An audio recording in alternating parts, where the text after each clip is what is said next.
Delhi NCR में फिर चरम पर पहुंचा है वायु प्रदूषण। हरियाणा में भी कई जगहों पर 400 के पार एक्यूआई की बड़ी खबर आपको बता रहे हैं। दिल्ली में 437 एक्यूआई दर्ज किया गया। हरियाणा के फरीदाबाद में 415, तो बहादुरगढ़ में 402, गुरुग्राम में 404, तो सोनीपत में 376 एक्यूआई दर्ज किया गया। यानी कि कई जगहों पर 400 के करीब या 400 के ऊपर एक्यूआई हरियाणा भर में। हरियाणा के अलग अलग शहरों में भी इसी तरह से वायु प्रदूषण की स्थिति है। ज्यादातर जगहों पर 300 के पार, लेकिन कई ऐसे शहर जहां 400 के आसपास या 400 के ऊपर एक्यूआई दर्ज किया जा रहा है।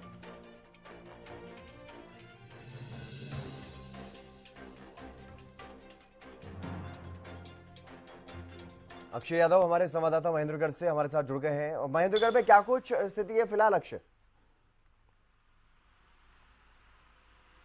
बिल्कुल जिंदर, मैं बता दूं जो प्रदूषण का लेवल है वो लगातार जो दिवाली है उसके बाद बढ़ा है। और जैसे कि 9 और 10 तारीख को जो बारिश हुई थी उससे जो पराली के जो कारण जो प्रदूषण और धुआं महेंद्रगढ़ जिले के अंदर आया था उससे जरूर राहत मिली थी। और प्रदूषण का जो स्तर पहले 400 से ऊपर था वो करीब उस समय 9 और 10 तारीख को जब बारिश हुई तो करीब 150 के करीब जो एक्यूआई का लेवल वो पहुंच गया था। लेकिन दिवाली पर जिस तरह से आतिशबाजी हुई उसके कारण जो प्रदूषण का लेवल वो एक बार फिर बढ़ा है। अगर मैं कल की बात करूं तो कल का प्रदूषण लेवल है वो 482 तक पहुंच गया था, यानी बेहद ही खराब श्रेणी के अंदर पहुंच गया था।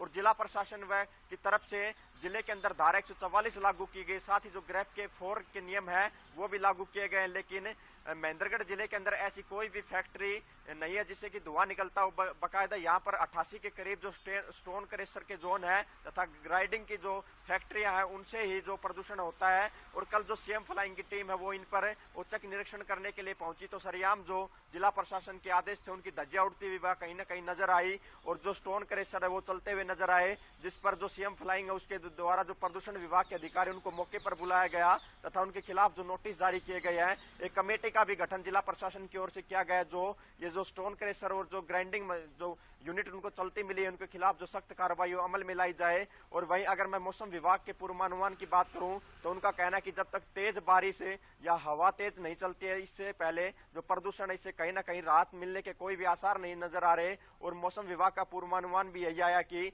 आगामी जो 3 दिन है इसमें कोई भी बारिश के आसार उन्होंने नहीं दिखाए हैं। और तेज हवा, लेकिन अक्षय अगर बात की जाए जिस तरह से आप कह रहे हैं कि मौसम विभाग की तरफ से जो जानकारी दी गई है उसके मुताबिक अभी आने वाले 2 से 3 दिनों में कोई संभावना नहीं है मौसम में परिवर्तन के लेकर के।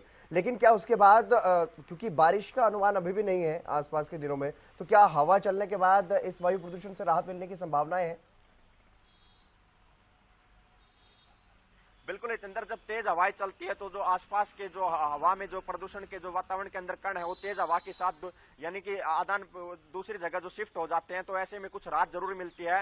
और ज्यादा राहत तो तब मिल पाती है जब बारिश होती है, जब ये प्रदूषण के कण वो बिल्कुल नीचे आ जाते हैं। और जब तक मौसम विभाग के जो कल भी हमारी बातचीत उन्होंने कहा कि अभी कोई भी ऐसे आसार नहीं है कि जो बारिश हो और ऐसे लोगों को राहत मिल पाए। और खासा लोगों को परेशानियों का सामना करना पड़ रहा है। स्वास्थ्य विभाग की तरफ से भी जो निर्देश दिए गए कि सुबह पर सैर पर जाने से बचें और बाकायदा जब आप घर से बाहर निकले तो मास्क का उपयोग करें। और अस्पताल के अंदर भी लगातार उन मरीजों की संख्या बढ़ रही है जिनको खांसी हो, जुकाम हो तथा गले के अंदर खराश हो। तो इस जो प्रदूषण है इससे जो काफी है समस्या का सामना करना पड़ रहा है। लोगों को आंखों के अंदर जो जलन है उसकी समस्या भी हो रही है।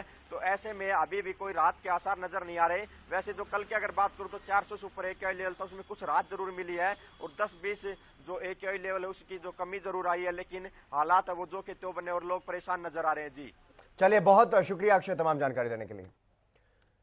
तो दिल्ली एनसीआर में चरम पर है वायु प्रदूषण और महेंद्रगढ़ का हाल आपने देखा किस तरह से वहां पर भी वायु प्रदूषण की स्थिति ऐसी ही बनी हुई है। और फिलहाल अगले 2-3 दिनों तक और इसी तरह से मौसम बने रहने की संभावनाएं हैं। लेकिन उसके बाद जरूर तेज हवाएं चल सकती हैं और उसके बाद राहत मिलने की संभावनाएं हैं। फरीदाबाद में 416, बहादुरगढ़ में 404 और इसी तरह से हिसार, रोहतक, फतेहाबाद में 350 के पार एक्यूआई बना हुआ है। तो भिवानी, नारनौल में 338 और 328 तक, यानी कि 300 के पार ही ज्यादातर जगह पर एक्यूआई का लेवल बना हुआ है।